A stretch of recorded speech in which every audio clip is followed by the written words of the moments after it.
come rain or shine, gardening That's makes you it. feel better. There we go. Well done, Simon. Determination. Good evening, folks. It's Councillor Simon Morrall here from Country Great Partners, and this week is Mental Health Awareness Week, and so I'm here today at the Hollymoor Community Church with Pastor Stephen Mary to talk about the mental health clubs that they are currently doing. Yes, thank you, Simon. First of all, thank you for coming down on a really rainy day. We call it a green gym because it's about using the nature around us, the outdoors, to actually get a positive effect with people who've been struggling through the lockdown. And we run this group on a Tuesday and Thursday, 10:30 to 12:30, and it's been a great help. I'm just retired recently, a specialist nurse. So in my experience over the years, obviously I've dealt with mental health issues with people who, were going back into their workplace and trying to get them the adjustments they needed.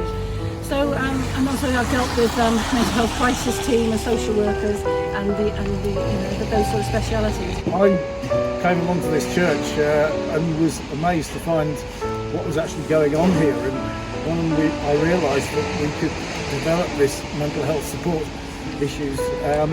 We've been talking about this for a long time, and we've developed this system over lockdown.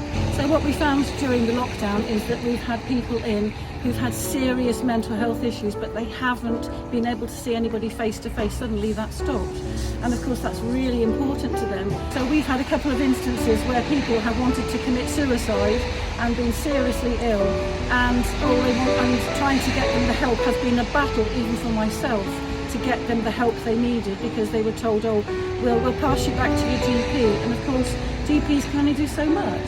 And my concern is, when I was working next door, we could only do so much, as has already been said, and the want was for some sort of community assistance which would build on that, would provide support for people on a sort of non-medical level. We could signpost them onto other things, we could help them deal with problems. And so of course they needed that further help, and they needed that intervention from the mental health crisis team and long-term support to help them. So to cut a long story short, we had to stay up with them some evenings until they got the help, and we insisted that the mental health crisis team came out for a few different people, and when they had their phone calls, and they were told they'd be assessed on the phone, they wanted me to sit with them, and I was able to help them to express themselves more easily, so that the lady or the man at the other end, the mental health crisis team nurse or doctor, was able to understand the extent of their problem. sometimes the problem that they've got isn't actually the real cause of what's the difficulty. Other personal problems can lead on to, say, alcohol problems, drugs problems, and it's that sort of ability to provide the support with this in the chapel here that really makes me feel that we've got something to offer. For a lot of people, if someone phones them up, and I've been with them when they've said it, and they say, well, how are you? And the specialist says on the phone, how are you? And they say, I'm fine. And they're not fine because they don't know how to express themselves. And the whole point of them being so introvert and needing a cry for help is because they don't know how to express themselves, and they want someone to understand, to empathise with what they're going through and the struggles. And if we can expand this and draw people in and provide support to the GP services, the NHS is fabulous.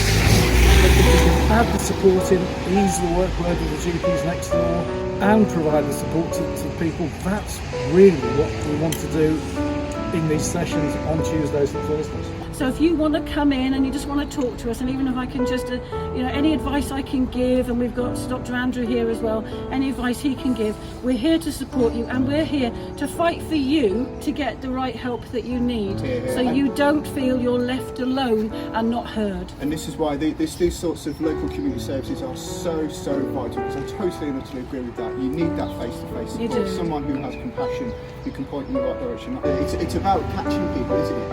And that's what the suicide prevention strategy that the council is all about. It's supposed to be going down to schools, libraries, the NHS, local communities. If you spot people who you think could be struggling, and you have that mental health training to be able to just spot the signs and point them in the right direction, which is why this is so valuable. Both times that I've had to do it with people really crying for help and going to kill themselves, and that's a cry for help.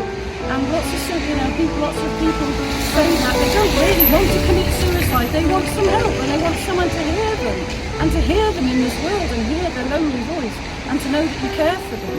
And that's what we'll try our do and signpost them and get and support them if we can in any way we can to get the help they need. Val, well, thank you. If it wasn't for lockdown, I'd give you a hug. Oh, Thank you bless so you. much That's okay. for what you just said.